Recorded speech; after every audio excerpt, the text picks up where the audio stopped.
本人よりも日本語うまいですねってどういうこと？この人はジョシュア。日本人の見た目していないし、どう考えても外国人だよな。かな。こいつのこともジョシュアって言うけど、まあ。アメリカ生まれアメリカ育ちの純アメリカ人の俺からすれば、この方はどう考えてもイギリス人じゃないんですよ。英語の発音やアクセント的にはアメリカ英語に近いものですし、彼の振る舞い方や言動は少なくともそこら辺のヒップホップ大好きな日本人よりは日本人らしいと言えると思う。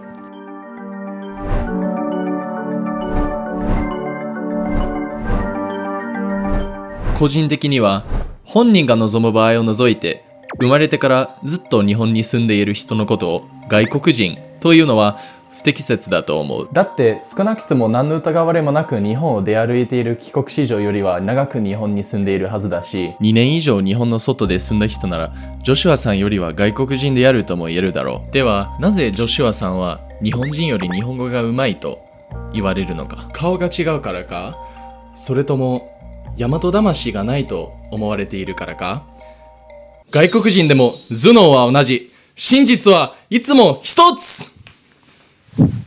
ジョシュアさんは本当に日本人って言われても、初めて彼を見た時に日本人だって思う人はおそらくこの世界には一人もいないと思いますけど、今回はジョシュアさんや他のいわゆる外国人のポッドキャストや YouTube を死ぬほど見てきて、みんなに共有できるようにその内容をまとめてきた。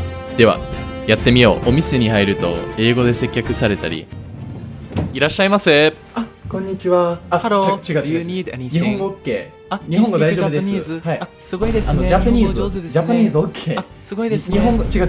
日本語喋れます。 Please 日本語 come でき with ます。 me. Please. Please。ありがとうございます。周りから漢字が読めないと思われたり、はい、わかりました。よろしくお願いします。こちら英語の種類でございます。いい。日本語で大丈夫ですよ。はい、日本語で大丈夫です。ちなみに母国どこ？お前おもろ？お前ガチでおもろいやんそれ。ジョシュアってどこの人やっけ？俺？アメリカやんな。母国？いいな。おそらく日本人なら知らない体験だと思う。しかし日本の中に住む外国人にとっては日常茶飯事なのだ。じゃあどうしたらいいんだろう。解決策なんていうものはあるのか。ジョシュアさんや他の外国人たちは日本に帰化すれば日本人になれるのか。でもちろんさっきから結論を言い出すと違う。誰かと喋っている時にその人がどこの国の国籍であるかは一別しただけでは判断できるわけないし、国籍を知らずジョシュアさんのことを外人扱いする人はおそらくだけど国籍が日本だったとしても外人扱いするはずだ。この方はマリアさんだ。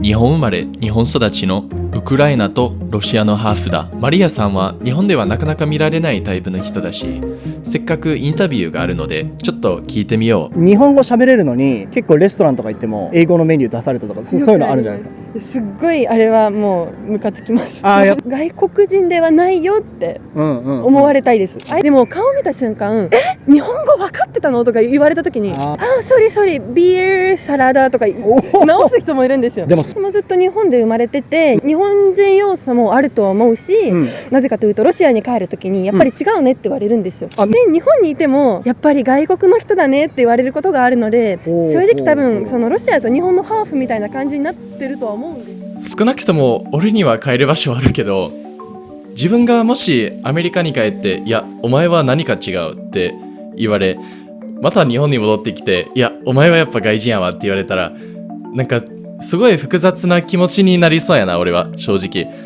でそうなると自分の居場所はどこだってなるし、自分はどこの人に所属すればいいのかも分からなくなってしまうので、正直その状況下でマリアさんほどうまくいけてる人ってほんまに少ないと思うし、めちゃくちゃすごいと俺は思ってる。どこの文化に所属すればいいのか、自分は何人であるのか、俺はそれはある程度自分で決めれるものだと思っていたが、このような視点を見ているとやはりそれは他人によって決めつけられるものなのではないかと不安になってしまう。アジア系の外国人観光客、名前は何でもいいけど A さん、トシオ、その人の見た目はもちろんまあちょっとは日本人っぽいし、おそらくだけど周りからはそこまで外国人っていう感じの見た目じゃないはず。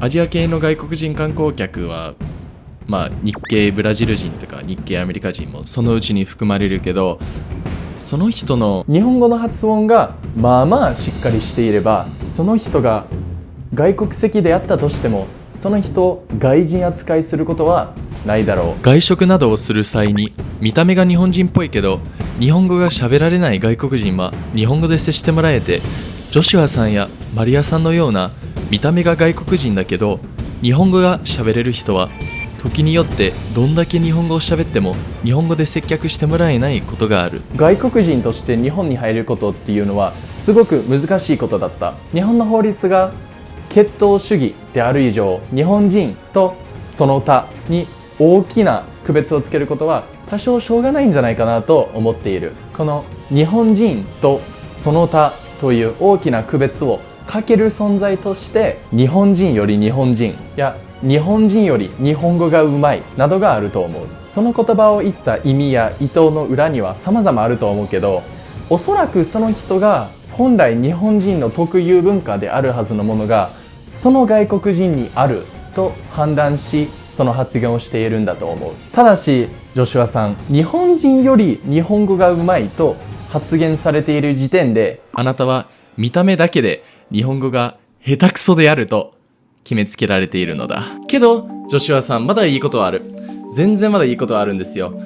あなたが日本人より日本語がうまいとか日本人より日本人であると言われていることの裏には、あなたが日本人じゃないと思われているからであって、外国人が日本人より日本語がうまいっていうことは、まず日本人の上に立つ日本人より日本語がうまいとなるための必要条件が日本人じゃなくなるということだ。なぜかというと、わざわざ他の日本人に日本人より日本語がうまいとかって言わないから。